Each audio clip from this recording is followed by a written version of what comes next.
Welcome to week 6, question 7. This is an investment question. The question reads, an amount of $9,000 is deposited in an account with an interest rate of R% per year, compounded monthly.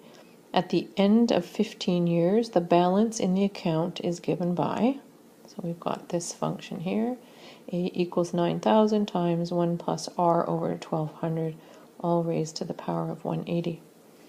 Okay, so question A says if R, or the interest rate percent per year, is 1.5%, the rate of change of A with respect to R is approximately. Okay, so what exactly are we asked to do here? So one of the things you need to be looking at is the word rate of change, which appears in each of the 3 parts. Rate of change means how much it changes over time, and in this case it is per year. But mathematically speaking, the term rate of change really means derivative. So we're looking at change over time. So what you need to do then, once we've identified that that's what we're looking at, is take this function A and find the derivative. And then you can use your R values, R equals 1.5, 2.4, and 3, for example, to answer questions A, B, and C. So if we look at equation A, we can see that we have a power, but we can see that there's more than just a variable raised to that power. There's actually something in the bracket. So it's a little bit more complicated than simple power rule. So what we need to be looking at here is the chain rule. Okay?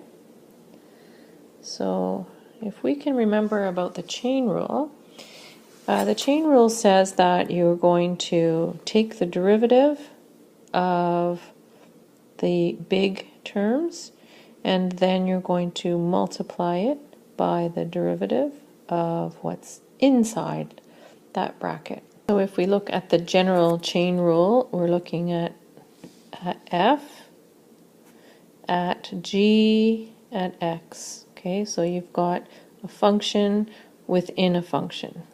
Okay, so let's have a look at how we're going to take the derivative. We've got A is equal to 9,000,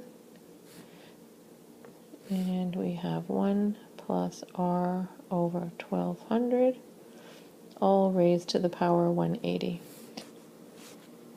So to take the derivative of the A function, I'll mark that as A prime, we've got 9,000 times 180, and we have what's in the bracket, raised to the power of 180 minus 1, which is 179, and then we're going to multiply by the derivative of what's inside the bracket, which is, so 1 is constant, it's 0, R over 1200, the derivative would be 1 over 1200. Okay, so now we're going to multiply the pieces out that we can. So we can multiply this by this, and then the result of this by this. So that's going to be 9,000 times 180 multiplied by 1 over 1200, or divided by 1200. So A prime is going to be 1,350.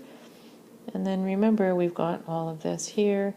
So we've got 1 plus R over 1200, now raised to the power of 179. So how are we going to solve and then interpret parts A, B, and C? So we are looking at the rate of change of the amount when the interest rate is 1.5% and at the end of 15 years.